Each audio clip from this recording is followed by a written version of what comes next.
Hello student, welcome to bio the natural science classes online.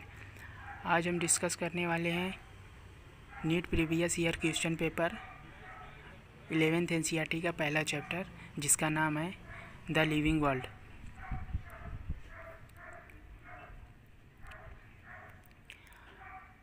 Question लगाना बहुत ही important है। अगर आप क्वेश्चन नहीं लगाते हैं और क्वेश्चन की लगाइए और सभी ऑप्शन को ठीक से देखिए।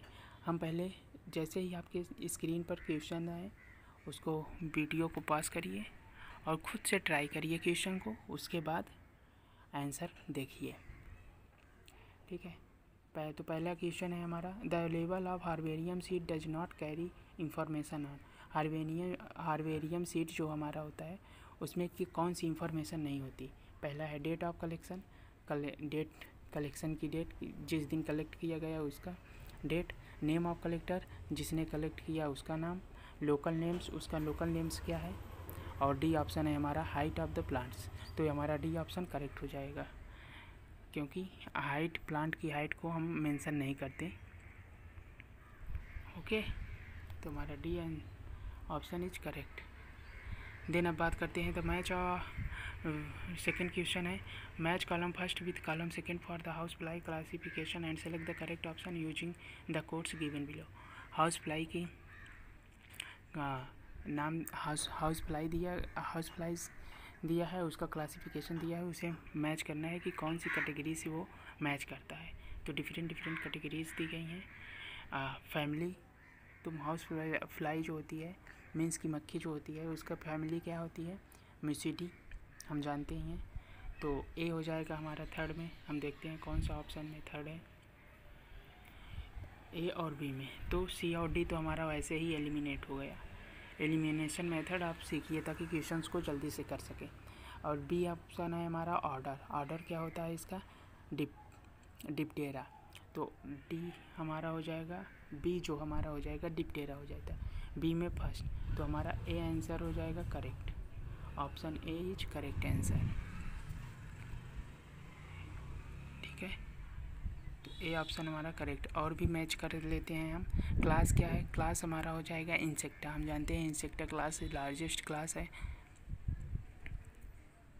और फिर फाइलम की बात करें तो आर्थ्रोपोडा हो जाएगा इंसेक्टा क्लास की, क्योंकि जितने भी पेयर्ड और अपेंडिजेस वाले ऑर्गेनिज्म होते हैं सब आर्थ्रोपोडा में ही रखे गए हैं।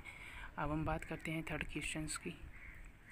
थर्ड क्वेश्चन में हमसे क्या पूछ रहा है, the study the 4 statement A to D given below and select the 2 correct ones out of the. A से डी तक जो स्टेटमेंट दिए गए हैं उसे केयरफुली पढ़िए और करेक्ट आंसर चूज करिए। इनमें से दोस्त definition of biological species was given bye Ernst Mayr. Biological species का डिफिनेशन अर्नस्ट मेयर ने दिया था। हाँ, बिल्कुल सही है।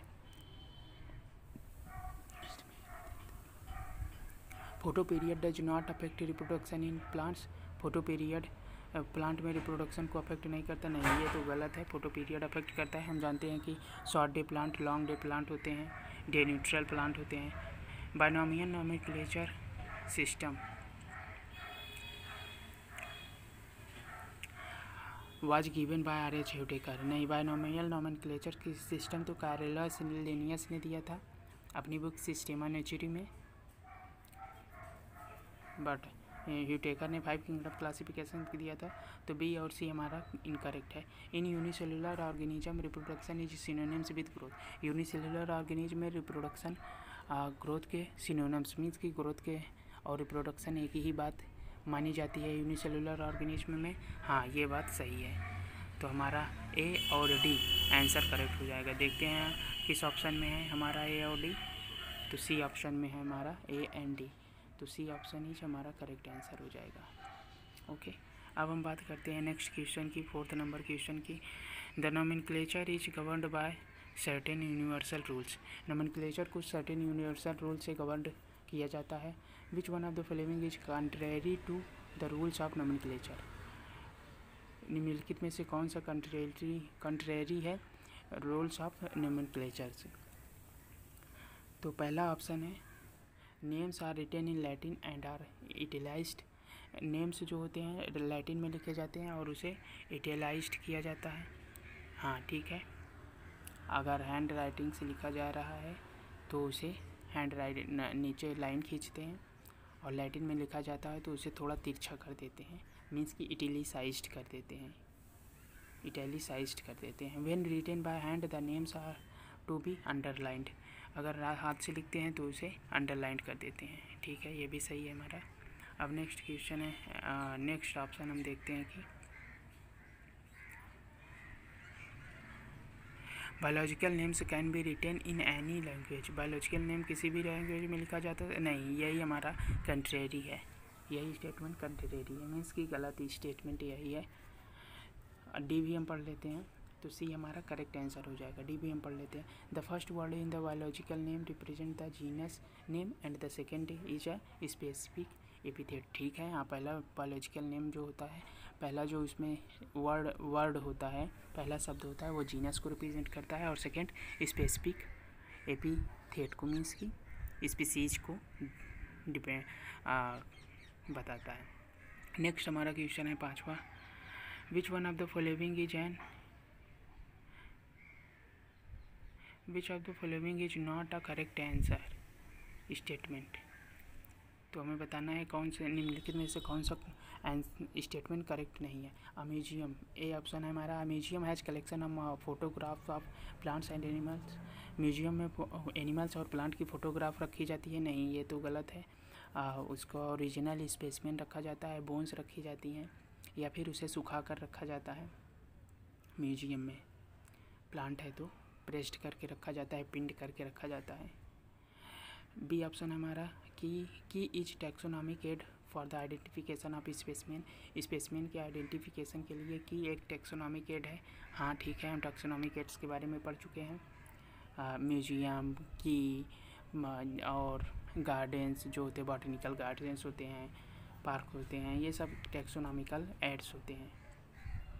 सी ऑप्शन है हमारे herbarium houses dried pressed and preserve plant specimen. हाँ ठीक है, हार्बेरियम में जो हार्बेरियम हाउसेस होते हैं उनमें प्लांट के स्पेसिमेन को प्रिजर्व करते हैं प्रेस करने के बाद, प्रेस्ड मीन्स की उसे सुखाने के बाद प्रिजर्व कर लेते हैं। डी ऑप्शन है हमारा botanical gardens have collection of living plants for the reference, botanical gardens living plants reference के लिए रखे जाते हैं बॉटनिकल गार्डन्स में लिविंग प्लांट्स को। हाँ ये भी ऑप्शन सही है, तो हमारा ए ऑप्शन हमारा यहाँ पे इनकरेक्ट हो जाएगा, हमें यही ऑप्शन चूज करना था। तो 5 का ए इज करेक्ट आंसर। देन हमारा क्वेश्चन है 6th क्वेश्चन है हमारा, the common characteristic between tomato and potato will be maximum at the level of their. Common characteristics tomato और पोटैटो के बीच कॉमन कैरेक्टरिस्टिक होगा किस लेवल पर? मैक्सिमम होगा। कॉमन कैरेक्टर्स मैक्सिमम ही मीन्स कि सबसे ज़्यादा मैच करेंगे किस लेवल पे? पहला ऑप्शन है फैमिली लेवल पे, दूसरा ऑप्शन है ऑर्डर लेवल पे, तीसरा ऑप्शन है डिवीजन लेवल पे, और थर्ड ऑप्शन है जीनस लेवल, डी है जीनस लेवल पे, फोर्थ ऑप्शन। तो हम जानते हैं कि जैसे जैसे मीन्स की स्पीसीज से किंगडम की ओर, मीन्स की लोअर कैटेगरी से हायर कैटेगरी की तरफ जाते हैं, तो कॉमन कैरेक्टरिस्टिक जो कॉमन कैरेक्टर होते हैं ऑर्गेनिज्म का वो डिक्रीज करने लगता है, कॉमन कैरेक्टर डिक्रीज करने लगता है और सिमिलैरिटीज़ बढ़ने लगती हैं, और फिर उनको आइडेंटिफाई करना कठिन होता जाता है, ऐसा ही। तो इसका आंसर हमारा हो जाएगा ए इज करेक्ट आंसर। इसको थोड़ा समझिए कैसे, ये थोड़ा टिपिकल क्वेश्चन है, इसको समझने के लिए पहले हमें देखिए हायरार्की जो होती है उसमें 7 कैटेगरीज होती हैं, species, genus, family, order, class, phylum, kingdom. तो जैसे जैसे हम स्पीसीज से किंगडम की तरफ बढ़ते हैं तो उनमें जो सिमिलरिटीज़ होती हैं, कॉमन कैरेक्टर्स होते हैं, वो डिक्रीज होने लगते हैं, मीन्स कि सिमिलरिटीज़ उनके बीच कम होने लगती हैं और उनका जो क्लासिफिकेशन है वो डिफ़िकल्ट होने लगता है। तो हम उसे ये नहीं बता सकते कि ये इस स्पीसीज का है दो वैसे भी अगर आप देखते हैं दो स्पीसीज तो आप पहचान लेते हैं तुरंत कि हाँ ये दूसरी स्पीसीज है या दूसरी स्पीसीज है, क्योंकि उनमें कॉमन कैरेक्टर्स जो होते हैं, जो उनमें कॉमन कैरेक्टर्स होते हैं वो ज़्यादा होते हैं। तो आप बता लेते हैं कि ये स्पीसीज एक ही जीनस की है और ये स्पीसीज एक दूसरे जीनस की है। तो हम दो स्पीसीज के बीच में डिफरेंशिएशन कर लेते हैं।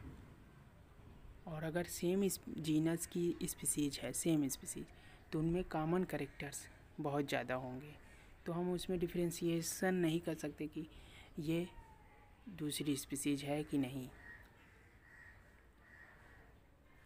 ठीक है। और जैसे अगर हम किंगडम की तरफ बढ़ते हैं, मीन्स कि स्पीसीज से, तो कॉमन कैरेक्टर्स इसका डिक्रीज करने लगता है। मीन्स कि जैसे एक एग्जांपल से समझिए, जैसे हम वुमेन हैं, तो वुमेन बॉडी, वुमेन जो है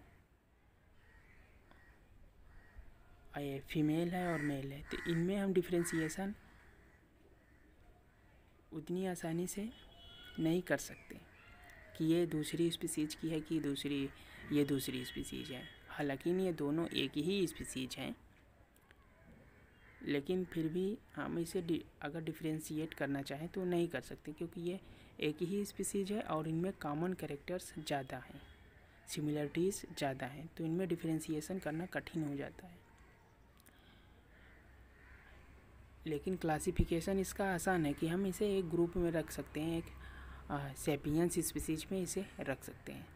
लेकिन जैसे जैसे हम बढ़ते हैं किंगडम की तरफ, मीन्स कि होमो मीन्स जीनस में जाते हैं, फिर फैमिली होमिनिटी में जाते हैं, तो इस तरह से अगर हम बढ़ते हैं तो इनकी जो कॉमन कैरेक्टर्स हैं वो घटने लगते हैं, सिमिलरिटीज़ जो हैं घटने लगती हैं, और फिर हम उसे डिफरेंशिएट नहीं कर पाते हैं और उनमें क्लासिफिकेशन में डिफ़िकल्टीज़ होने लगती हैं। तो इस तरह से किंगडम की तरफ जाएंगे तो कॉमन कैरेक्टर्स मीन्स की सिमिलरिटीज़ घटती हैं और जो डिफ़िकल्टीज़ हैं क्लासिफिकेशन की वो बढ़ जाती हैं। चूँकि ये जो टोमेटो और पोटैटो एक ही फैमिली का मेंबर है, मीन्स कि सोलेनेसी फैमिली का मेंबर है टोमेटो भी और पोटैटो भी, तो एक ही टैक्सॉन के हैं, तो इनकी सिमिलरिटीज़ सबसे ज़्यादा किस बेसिस पे होगी? जीनस के बेस में तो सिमिलरिटीज़ अलग अलग होंगी, आप देखकर ही बता देंगे कि ये दूसरी स्पीसीज है, ये दूसरी स्पीसीज है। लेकिन फैमिली जो कि हाईएस्ट है इसमें टोमेटो और पोटैटो के केस में, तो फैमिली हमारा करेक्ट आंसर हो जाएगा। ऑर्डर हो जाएगा तो ऑर्डर में तो सिमिलरिटीज़ घट जाएंगी, कम हो जाएगी, तो हम वहाँ पे बता ही नहीं, मैक्सिमम सिमिलरिटीज़ वहाँ पे नहीं होंगी, और डिवीज़न में तो और भी घट जाएंगी। तो मैक्सिमम जो सिमिलरिटीज़ होगी यहाँ पे फैमिली के टैक्सॉन में होगी, तो ये हमारा करेक्ट आंसर हो जाएगा। अब नेक्स्ट क्वेश्चन है हमारा seventh question, which one of the following organism is scientifically correctly named? निम्नलिखित में से कौन सा ऑर्गेनिज्म साइंटिफिकली करेक्टली नेम्ड है, correctly printed according to the international rules of nomenclature? International rules के अकॉर्डिंग कौन सा करेक्टली प्रिंटेड है, कौन सा करेक्टली नेम्ड है एंड करेक्टली डिस्क्राइब्ड है? तो हमें इसका आंसर देना है।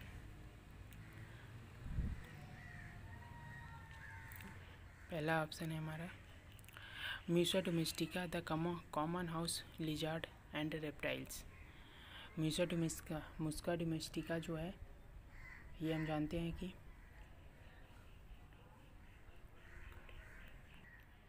मक्खी का नाम होता है, मीन्स की जो हाउस फ्लाई होती है उसका नाम होता है। ये कॉमन लिजार्ड का नाम बता रहा है, नहीं, कॉमन लिजार्ड का नाम तो हेमिडक्टाइलस होता है, ये तो गलत है।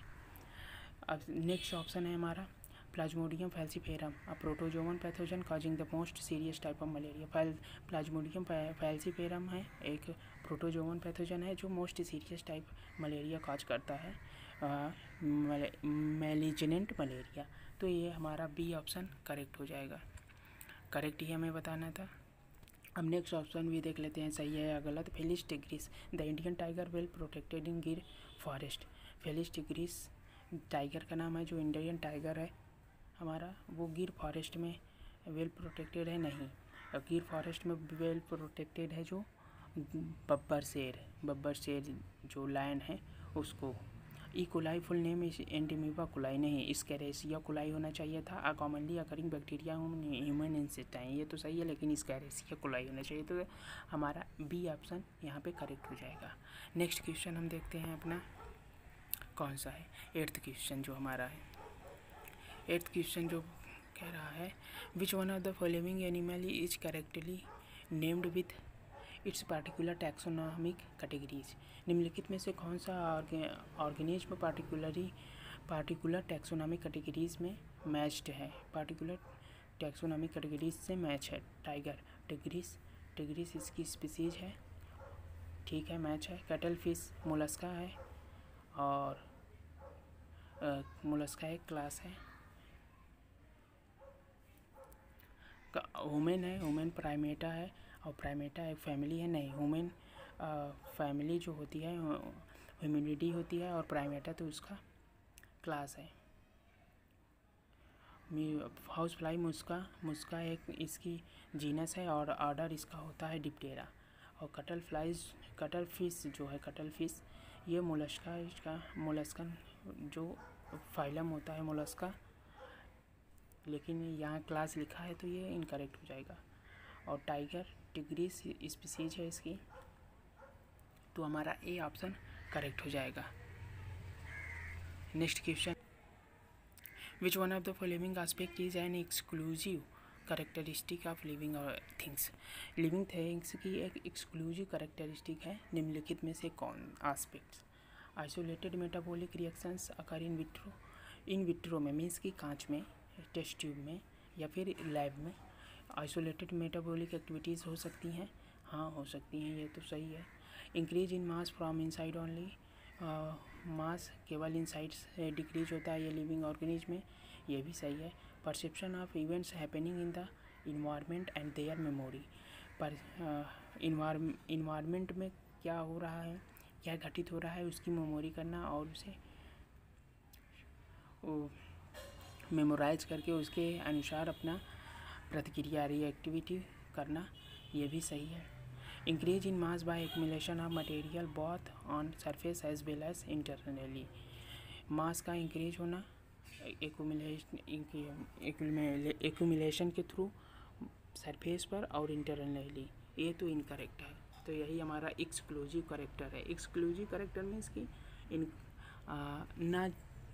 ना माना जाने वाला करेक्टर, और इंक्लूसिव करेक्टर होता तो ये हमारा तीनों ऑप्शन सही हो जाते हैं, और मोस्ट सूटेबल आंसर हो जाता हमारा सी। लेकिन एक्सक्लूसिव करेक्टरिस्टिक है इसलिए हमारा डी ऑप्शन करेक्ट हो जाएगा। मास का इंक्रीज होना मीन्स की एक्यूमुलेशन हो, उसके सरफेस पे एक्यूमुलेशन हो, मीन एक्सटर्नली उसका मास इंक्रीज हो और इनर साइड से भी उसका मास इंक्रीज हो, तो ये तो इनकरेक्ट है। ये तो मतलब कि लिविंग ऑर्गेनिज्म में एक्सटर्नल ग्रोथ तो होती नहीं है, इंटरनली ग्रोथ होती है। इंटरनल पार्ट ग्रो करता है उसका, और फिर वही वॉल्यूम बढ़ाता है एक्सटर्नली भी, तो हमारा डी तो इनकरेक्ट हो जाएगा। तो मोस्ट सूटेबल आंसर जो है हमारा ए बी सी में सी इज मोस्ट सूटेबल आंसर, तो सी हमारा करेक्ट आंसर हो जाएगा। ओके, नेक्स्ट क्वेश्चन है हमारा 10th। ICBN stand for, ICBN का मतलब होता है, इस ICBN का फुल फॉर्म पूछ रहा है, international code for botanical nomenclature. International code for botanical nomenclature, हाँ यही सही है। International congress of biological names नहीं। Indian code for botanical nomenclature नहीं। Indian congress of biological name नहीं। ए ऑप्शन हमारा करेक्ट हो जाएगा जो कि NCERT में गिवन है। द नेक्स्ट क्वेश्चन है हमारा, the living organism can be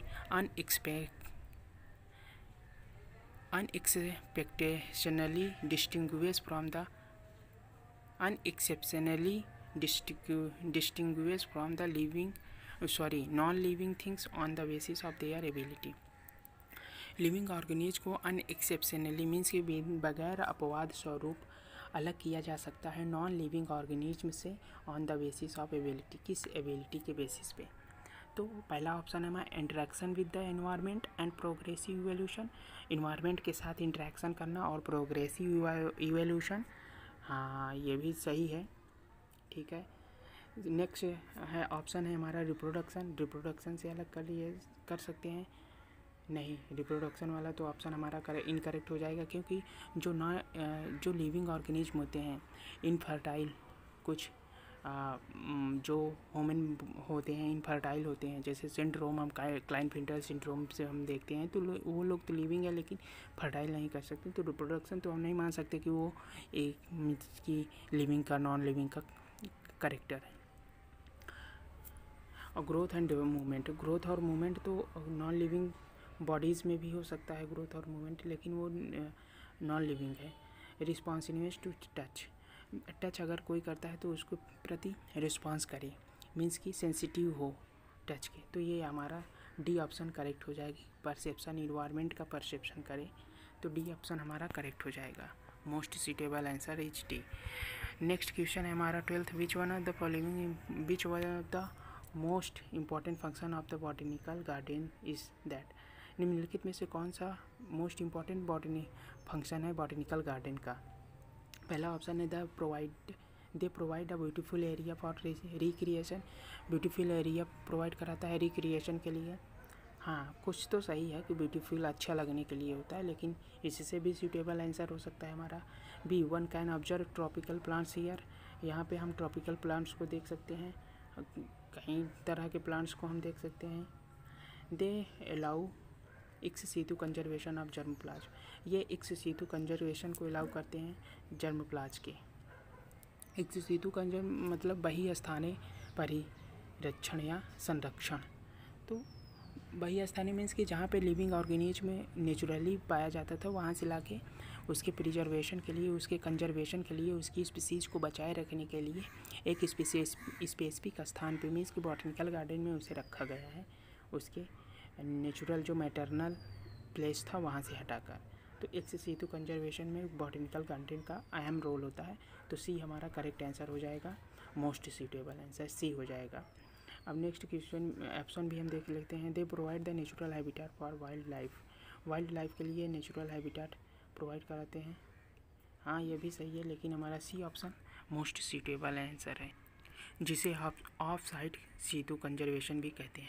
next हमारा क्वेश्चन है species are consider as, species consider की जाती है as a real basic unit of classification, real basic unit है क्लासिफिकेशन की।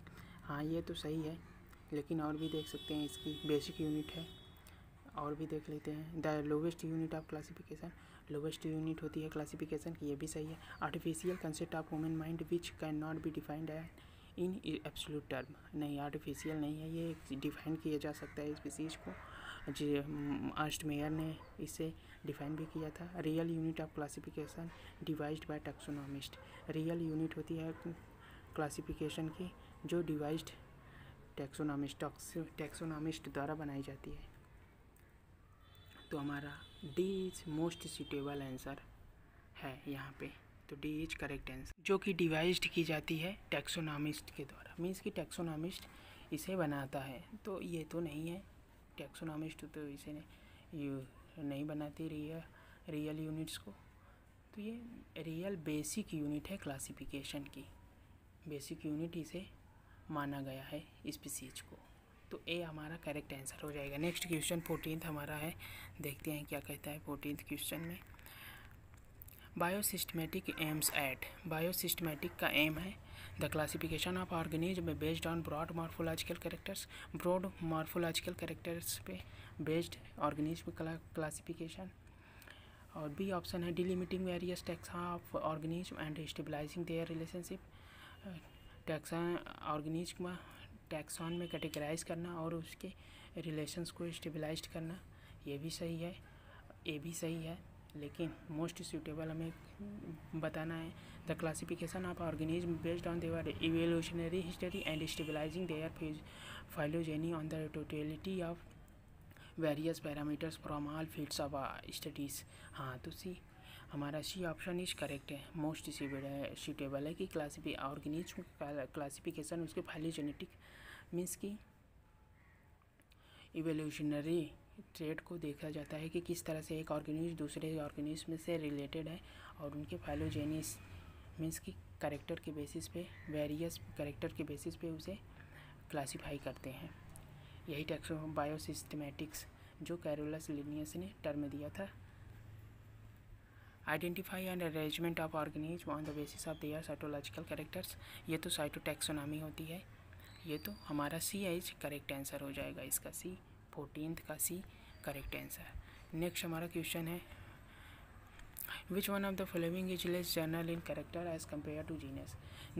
जीनस के कंपेरिजन में निम्नलिखित में से किसका कौन सा less general in character means कि कॉमन कैरेक्टर किसमें कम है। तो हमारा जो ए स्पीसीज, पहले हम समझते हैं तो हायरार्की को। जब हम स्पीसीज से किंगडम की तरफ जाते हैं तो कॉमन कैरेक्टरिस्टिक्स डिक्रीज करती है, मीन्स की सिमिलरिटीज़ उनके बीच डिक्रीज करती हैं और क्लासिफिकेशन डिफ़िकल्ट होता जाता है, उन्हें क्लासीफाई करना टैक्सोनॉमिस्ट के लिए डिफ़िकल्ट होता जाता है। और अगर हम सेम टैक्सान पे देखें मीन्स कि एक ही लेवल पर देखें तो उनमें सबसे ज़्यादा मैक्सिमम कॉमन कैरेक्टरिस्टिक्स होती हैं। जैसे कि जीनस के ही लेवल पे दो जीनस को हम देखें, अलग अलग दो जीनस को हम देखें, जीनस की लेवल पे एक ही जीनस की दो स्पीसीज हैं तो उनके बीच सिमिलरिटीज़ ज़्यादा होंगी। फैमिली पर देखें तो एक फैमिली के दो मेंबर्स जो हैं उनके बीच सिमिलरिटीज़ ज़्यादा होंगी और एक जीनस के दो मेंबर्स जो हैं उनके बीच सिमिलरिटीज़ ज़्यादा होंगी। तो जैसे जैसे हम हायर जाते हैं सिमिलरिटीज़ घटती जाती हैं। तो जीनस से हायर क्या है यहाँ पे, जीनस से हायर यहाँ पे है हमारा फैमिली। तो फैमिली हमारा डी जो है इसमें लेस जनरल इन कैरेक्टर्स होंगे। हालांकि इन क्लास और डिवीज़न भी है लेकिन जस्ट इसके पहले वाला फैमिली हमारा करेक्ट आंसर होगा। तो 15th का तो हमारा ए ऑप्शन करेक्ट हो जाएगा। स्पीसीज जो होते हैं लेस जनरल इन कैरेक्टर्स मीन्स कि उनके जनरल कैरेक्टर्स कम होते हैं स्पीसीज के। तो ए हमारा करेक्ट आंसर हो जाएगा। 16वां क्वेश्चन है the book Genera Plantarum was written by. Genera Plantarum book किसने लिखी थी? एंगल एंड प्रांटेल ने नहीं, बेंथम एंड हुकर ने। बेंथम एंड हुकर ने तो बुक ये नहीं लिखी थी। हाचिंसन ने नहीं लिखी थी। ये जेनेरा प्लांटेनम बुक जो है बेंथम और हुकर की ही है। हाँ, तो ए जो बी ऑप्शन है हमारा करेक्ट हो जाएगा। बेंथम एंड हुकर ने जेनेरा प्लांटेनम लिखा था जिसमें इन्होंने बताया था कि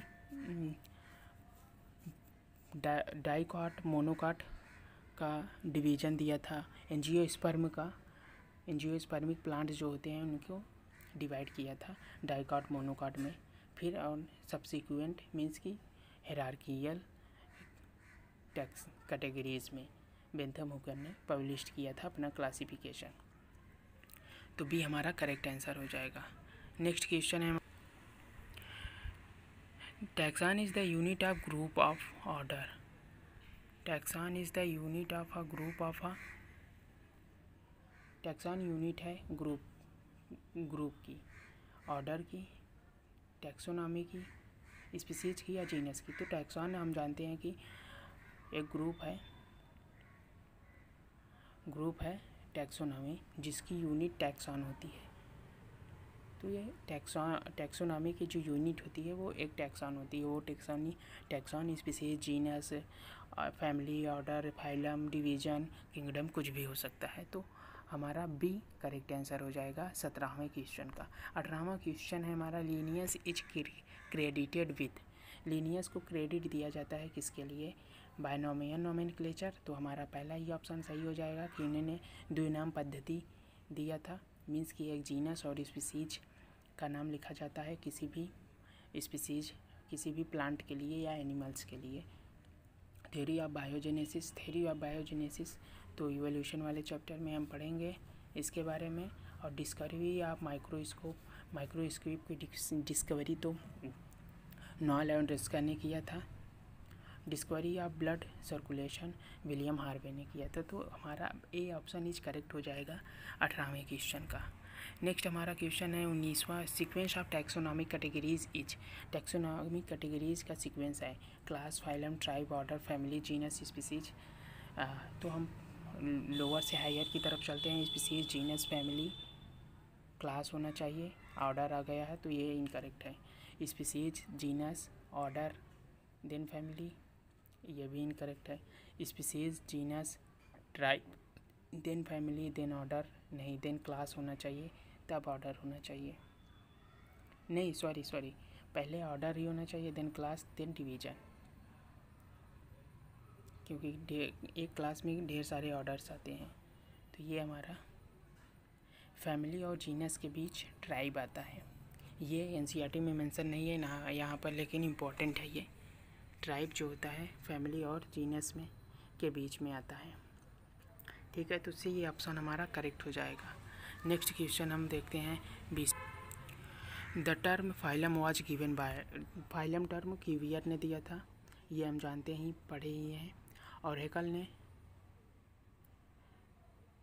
और थियोफ्रेस्टस जो कि वो फादर ऑफ बॉटनी है, और लिनियस फादर ऑफ क्लासिफिकेशन है। Taxonomy means father of taxonomy, और बायनोमियल नोमेनक्लेचर दिया था। नेक्स्ट क्वेश्चन है हमारा ग्रुप ऑफ प्लांट्स और animals with similar trait of any rank is. Plant और एनिमल्स का ग्रुप सिमिलर ट्रेट्स के साथ किसी भी रैंक पर जो ग्रुप कैटेगराइज किया जाता है उन्हें क्या कहते हैं? तो उसे हम टैक्सॉन कहते हैं। हम जानते हैं कि टैक्सॉन वो स्पीसीज, जीनस कुछ भी हो सकती है। नेक्स्ट हमारा क्वेश्चन है 20। अ टैक्सॉन इज। टैक्सॉन है अ group of related families. Related families का ग्रुप नहीं, टैक्सॉन तो यूनिट है टैक्सोनॉमी की। अ group of related species, group of related species को हम जीनस कहते हैं। टाइप ऑफ लिविंग ऑर्गेनिज का एक टाइप है नहीं। Taxonomic group of any ranking, किसी भी टैक्सोनॉमिक ग्रुप की किसी भी रैंकिंग के लिए अगर टैक्सोनॉमी में किसी भी स्पीसीज या जीनस या फाइलम, क्लास, ऑर्डर, फैमिली किसी को भी रखना है तो उसको हम टैक्सॉन कहते हैं पार्टिकुलरली। नेक्स्ट तो हमारा जो डी ऑप्शन होगा करेक्ट होगा इस क्वेश्चन का। नेक्स्ट क्वेश्चन है हमारा 23वां, बेसिक यूनिट और smallest taxon of taxonomy classification is. Taxonomy या क्लासिफिकेशन की बेसिक यूनिट स्मॉलेस्ट यूनिट कौन सी है? तो स्पीसीज हमारा करेक्ट आंसर हो जाएगा ए। बी किंगडम है, ये तो हाईएस्ट यूनिट है। फैमिली, वैरायटी, ये सब भी जो वैरायटी है इसमें स्पीसीज़ के अंदर ही आती है, लेकिन ये हम 5 किंगडम जो क्लासिफिकेशन दिया गया था 7 ऑब्लिगेटरी होते हैं, उनमें वैरायटी नहीं इंक्लूड की जाती है, तो स्पीसीज़ हमारा करेक्ट हो जाएगा। और वैरायटीज़ जो होती हैं लिनियस। नेक्स्ट क्वेश्चन है हमारा Linnaeus evolved a system of nomenclature. Linnaeus ने किस टाइप के सिस्टम ऑफ क्लासिफिकेशन को इवाल्व किया? पहला ऑप्शन है मोनोनॉमियल नोमेनक्लेचर, नहीं, बायनॉमियल नोमेनक्लेचर इवाल्व किया था, तो सी हमारा करेक्ट आंसर हो जाएगा 24वें क्वेश्चन का। नेक्स्ट क्वेश्चन है हमारा 25वां question. The term new systematics were introduce by. New systematic term किसने दिया था? विंथर और यूकम में नहीं, विंथर और यूकम में तो क्लासिफिकेशन किया था प्लांट का, अपनी स्पीसी जो बुक थी इनकी जेनेरा प्लांटेनम में। और लिनियस ने सिस्टेमा नेचुरी में प्लांट स्पीसीज और बायनोमियल नोमेनक्लेचर को बताया था। जूलियन हक्सले ने न्यू सिस्टमेटिक, जूलियन 1940 में दिया था। और एपीडी कॉन्डली जो थे टैक्सोनॉमी टर्म में दिया था इन्होंने, तो हमारा सी करेक्ट आंसर हो जाएगा 25वें क्वेश्चन का। नेक्स्ट क्वेश्चन है हमारा static concept of species was put forward bye. Static concept species का किसने आगे बढ़ाया? डी कॉन्डिली ने एपीडी कॉन्डिली ने टैक्सोनॉमी टर्म में दिया था। कैरोलस लिनियस में बायोनॉमियल नोमेनक्लेचर दिया था अपनी बुक सिस्टेमा नेचुरी में। थियोपेरेस्टर जो फादर ऑफ प्लांट मीन्स की बॉटनी है, प्लांट साइंस, और डार्विन ने इसे आगे ले गए स्टैटिक कंसेप्ट दिया स्पीसीज़ की, कि स्पीसीज डायनेमिक नहीं होती, परिवर्तित नहीं होती, स्टैटिक होती हैं। तो डार्विन ने स्टैटिक कंसेप्ट प्रपोज किया था। तो हमारा इस तरह से ये क्वेश्चन सीरीज़ जो है 11th NCERT का फर्स्ट चैप्टर लिविंग वर्ल्ड का समाप्त होता है। आई होप आपको समझ में आया होगा। अगर कोई क्वेश्चन नहीं समझ में आया होगा तो कमेंट में लिख भेजिए, हम उसका आंसर फिर से बता देंगे, आपको समझा देंगे। Thank you for watching. Question लगाते रहिए। जल्दी ही हम आपके साथ नेक्स्ट की जो बायोलॉजिकल क्लासिफिकेशन है ऑर्गेनिज्म का, उस पर हम नई सीरीज़ लेकर आएंगे, क्वेश्चन सीरीज। तब तक के लिए थैंक यू। आप